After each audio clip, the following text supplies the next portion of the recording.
এই ভিডিওটিতে আমি উচ্চ মাধ্যমিকের বাংলা বিষয়ের জীবনীমূলক রচনা থেকে সবথেকে বেশি গুরুত্বপূর্ণ একটি রচনা দ্বিশত বর্ষের আলোকে মাইকেল মধুসূদন দত্ত।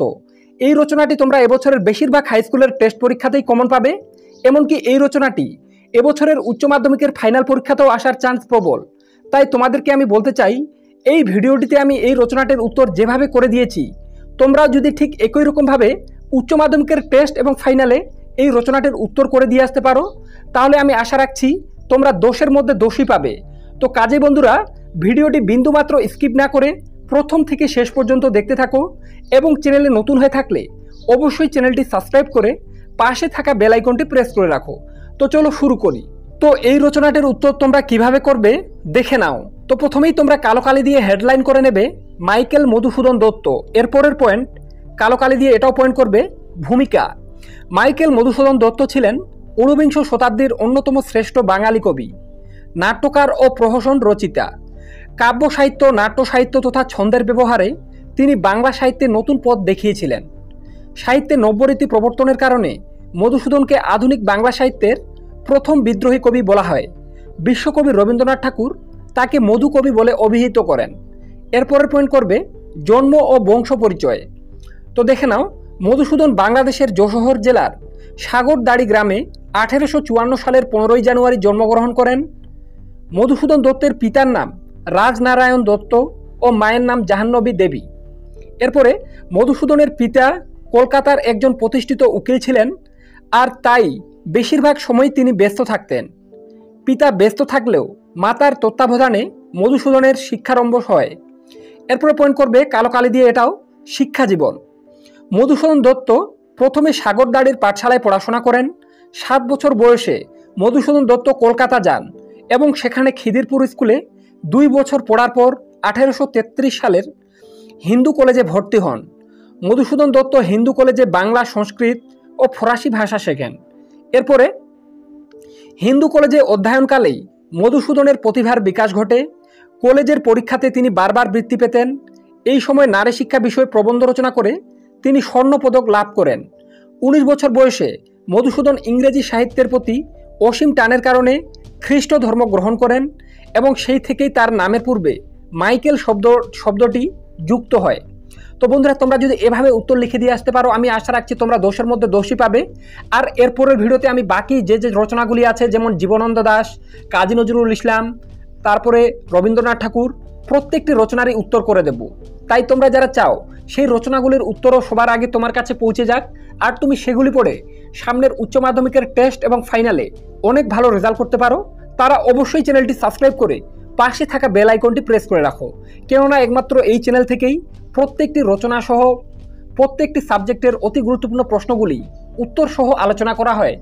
তো তাই তোমাদেরকে বলবো, অবশ্যই তোমরা চ্যানেলে নতুন হয়ে থাকলে চ্যানেলটি সাবস্ক্রাইব করে রাখবে। এরপরে দেখে নাও নেক্সট পয়েন্ট, কর্মজীবন। তো এখানে তোমরা লিখবে খ্রিস্ট ধর্ম গ্রহণ করার কারণে পিতা ত্যায্যপুত্র করলে মাদ্রাজে গিয়ে স্থানীয় লোকেদের সহায়তায় মধুসূদন একটি ইংরেজি স্কুলে চাকরি পান। পাশাপাশি শুরু করেছিলেন মাদ্রাজ ক্রনিকল পত্রিকায় ছদ্মনামে লেখালেখি। 25 বছর বয়সেই লিখতে শুরু করেন তার প্রথম কাব্য ক্যাপটিভ লেডি, যা তাকে এনে দেয় কবি ও দক্ষ ইংরেজি লেখকের সুনাম। এরপরে পয়েন্ট করে নেবে মাইকেল মধুসূদন দত্তের সাহিত্যকর্ম। তো তোমরা প্রথমে একটা হেডিং লিখবে, হে বঙ্গ ভাণ্ডারে তব বিবিধ রতন, তা সবে অবতামি অবহেলা করি, পরধন লোভে মত্ত করিনু ভ্রমণ। তো এরপরে তোমরা লিখবে মাইকেল মধুসূদন দত্ত একজন নাট্যকার হিসেবেই সাহিত্যে পদার্পণ করেন। রত্নাবলী নাটকের ইংরেজি অনুবাদ করতে গিয়ে তিনি বাংলা নাটকের অভাব বোধ করেন, যা তাকে নাটক রচনায় উৎসাহ দেয়। এরপর একের পর এক রচনা করতে থাকেন শর্মিষ্ঠা, একে কি বলে সভ্যতা, বুড়ো শালিকের ঘাড়েরও, মেঘনাদ কাব্য, পদ্মাবতী, ব্রজাঙ্গনা, বীরাঙ্গনা প্রভৃতি সাহিত্যকীর্তি। এরপরে সবার শেষের পয়েন্ট অন্তিম জীবন। তো এখানে তোমরা একটা হেডিং ইউজ করবে। এভাবে তোমরা লিখলে কিন্তু দোষের মধ্যে দোষ পাবে, এতটুকু আমি তোমাদেরকে বলছি। এখন কিন্তু বেশি বড় করে রচনা লেখার কোনো মানে হয় না, টু দ্য পয়েন্টে উত্তর লেখো, কারণ বাংলা পরীক্ষায় কিন্তু আরও অনেক বড় প্রশ্নের উত্তর করতে হয়।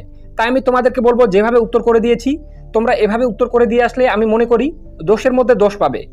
তো শেষের পয়েন্ট অন্তিম জীবন।